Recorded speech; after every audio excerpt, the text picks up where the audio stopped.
Have you ever sat in your car, in the parking lot, engine off, badge in your hand, and just not been able to walk in? That was me. I'm 40 now. 18 months ago, at 39, I quit the rat race. No new job lined up, no plan, no permission. And people keep asking me the same question. Was it worth it? So here's the whole thing. What pushed me, what I had in the bank, the exact number, how I survived the first year, and what nobody tells you about the other side. And stay to the end, because I'm going to give you the 3 numbers that tell you exactly when you can leave. Most people have only ever heard of the third one. That's exactly why most people never go. On paper, I had it made. Operations manager at a logistics company in Columbus, Ohio. 11 years in, $78,000 a year, good insurance, 3 weeks vacation. My parents were proud. My friends were a little jealous. And I want to be fair, it wasn't a terrible job. That's the trap. Terrible jobs get quit. Comfortable ones get endured for decades.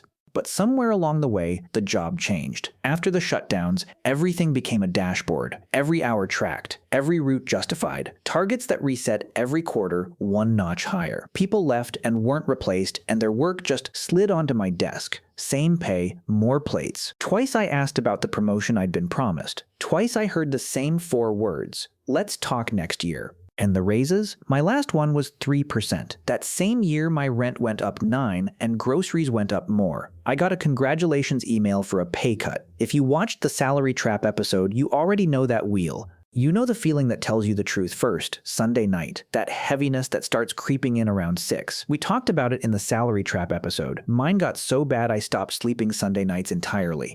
Lying there, doing math about a meeting that didn't matter, in a job I no longer believed in. I was living for the weekends, 2 days out of 7, trading 5 for 2 every week and calling it a life. Here's the part 1 didn't see coming. Your mind can lie to you for years. Your body can't. At 38, my doctor put me on blood pressure medication. I was eating at drive-thrus between site visits, a few beers most nights, to come down. I told myself everyone in their late 30s lives like this. Then one Tuesday morning, in the parking lot, it happened. I could not get out of the car. My chest was tight. My hands were shaking on the wheel. I sat there for 40 minutes, watching people badge in through the door, and I could not make my legs move. I thought I was having a heart attack. The doctor called it something else, a panic attack. And then she said the sentence that changed everything. Your body is doing this because you won't. I'm not special, by the way. I've since heard the same story over and over. A woman who quit at 42. Hers hit her in a parking lot too. A man who quit at 53. His came as a letter saying he was pre-diabetic. The details change. The pattern doesn't. The body always votes first. That Friday, I called my boss and quit. No speech, no plan. 11 years, and the call took 4 minutes. My coworkers said what they always say. Are you crazy? Take it back. They'll let you take it back. And I remember thinking, the fact that everyone thinks this is crazy is exactly how the wheel keeps spinning. Let's do what nobody on the internet does and show you the actual numbers. The day I walked out, I had $23,000 in savings, a paid-off 9-year-old Honda, a retirement account I can't touch for 25 years without penalties. That's it. No trust fund, no rich uncle, no secret crypto. Now remember the walkaway number from the Salary Trap episode? Monthly bills times 6. Here's where that math got real for me. The first thing I did, before anything else, was sit down with 1 sheet of paper and strip my life to the studs. Rent, utilities, food, insurance, gas, phone, no subscriptions I didn't use, no eating out, no new anything. The survival version of my life. That number was $1,900 a month. There's a name for it. Your minimum viable income. And I need you to hear this because it shocked me. I had been earning $6,500 a month gross to run a life whose engine only needed $1,900. The scariest line on that sheet, if you're American, is the one everybody asks me about: health insurance. Losing the company plan feels like a wall. It's a door with a price tag. A marketplace plan for a healthy single guy my age ran about $340 a month, and that's inside my $1,900. It's real money. It is not a reason to stay trapped for a lifetime. Price the wall. Walls shrink when you price them. The first week, I also did the boring thing that pays best. I killed the zombies. Subscriptions, memberships, the premium tiers of things I didn't use. $140 a month, gone in one evening with a highlighter. When your runway is measured in months, every 100 a month is weeks of freedom. 23,000 in savings divided by 1,900 a month is 12 months of being alive. 12 months of runway. That's what I actually bought with 11 years of savings, not a lifestyle. Time. Which brings me to the three numbers, because can I quit feels like a feeling, but it's actually math. There are three levels, and once you see them, you can't unsee where you are. Exit number 1, the coast number. This is the amount invested that will grow into a full retirement on its own, with no new contributions, just time. Here's the math that stuns people. 100,000 invested at my age, left completely alone at the market's long-run average, is over $500,000 by 65. Hit your coast number and everything changes. You no longer have to save for the future. You only have to cover today. Any job that pays your bills, any honest work at all, and your retirement is already handled, quietly growing in the background while you sleep. Exit number 2, the barista number. This is when your investments can pay part of your minimum viable income, and some small, low-stress work covers the rest. Say your survival number is 1900 and your investments can safely throw off 800. You only need to earn 1100 a month. That's not a career. That's a few days a week of almost anything. Exit number 3, the full number, the one everyone talks about. Investments cover everything forever. The famous rule of thumb from the retirement studies, about 25 times your annual spending. Spend $2,000 a month, $24,000 a year, and your full number is $600,000. Now here's the point of all three. $600,000 sounds impossible, so people hear it and give up. But the coast number, the barista number, those are reachable, sometimes shockingly soon. The rat race isn't a place. It's the gap between your bills and your options. And that gap has 3 doors in it, not one. So that was the theory. Here's what actually happened. Quitting wasn't the brave part. Surviving the year after was. Because when you've worked your whole adult life, the job isn't just money, it's your identity. The first Monday, I woke up at 6 with nowhere to be, and I'm not going to romanticize it, it felt like falling. The money part, I attacked like a project. First, the garage. I'm a bit of a collector, was. Old tools, a guitar I hadn't played since college, video games, action figures still in their boxes from when I was 25. Stuff I'd been dragging from apartment to apartment for 15 years. Figures I'd paid $10, $15 for were selling for $150. A lens from a camera I didn't even own anymore, $90. The tangled cable drawer, chargers for phones that don't exist, plugs for dead gadgets. People pay real money for those as spares.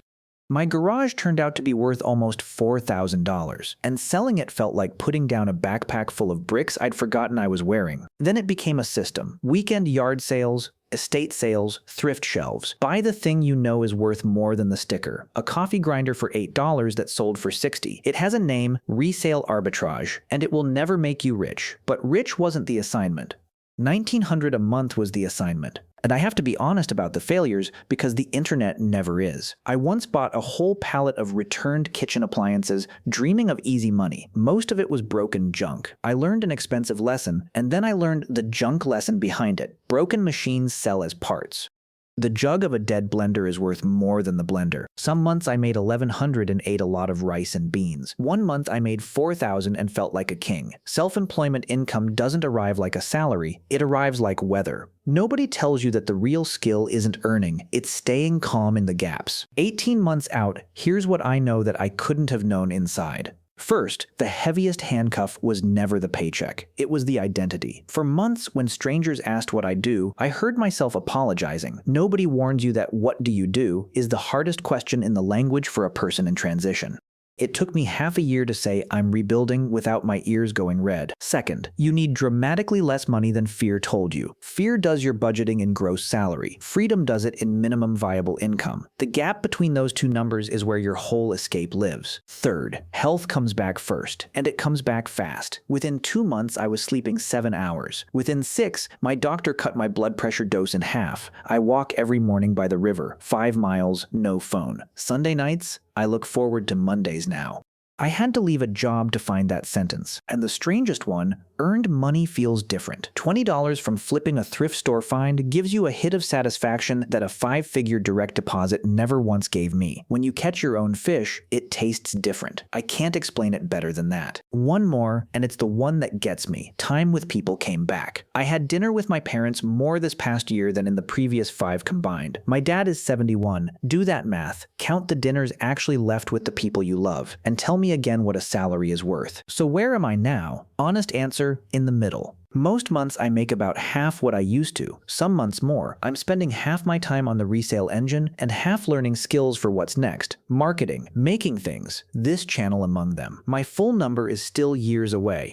But I passed something better on the way. The day my runway stopped shrinking, the month the machine covered the bills was the proudest financial moment of my life, prouder than any raise, and I owe you the honest part nobody puts in these videos. This jump is not for everyone, and it wasn't brave when people do it without the math. If you've got kids, debt, and 2 months of runway, don't copy me. Copy the numbers. Build your runway first, quietly, while the paycheck still flows.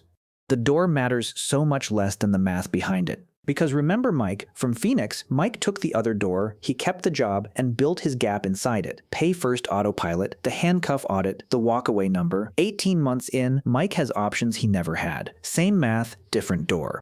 That's the real secret. The exit numbers don't care whether you jump like me or build like Mike. They only care that you start counting. 4 lessons from 18 months outside the wheel. Not theory, scar tissue. 1. Time is worth more than money. You can always make another dollar. Nobody has ever made another minute. 2. You don't need more. You need enough. And enough is a number you can write down tonight. Most people never do, and that's why the fear wins. 3. Health isn't optional. It's the engine for everything else. The body keeps score, and it always votes first. 4. You don't need anyone's permission to change your life. I didn't ask. You won't either when it's time. If this is you, if you've sat in that parking lot, tell me in the comments what's actually keeping you. The money or the identity? Be honest. I read every one. Next video, before anyone quits anything, you need the shield, how to save your first $10,000, even on a small paycheck. The exact machine, month by month. Subscribe so you don't miss it. See you there.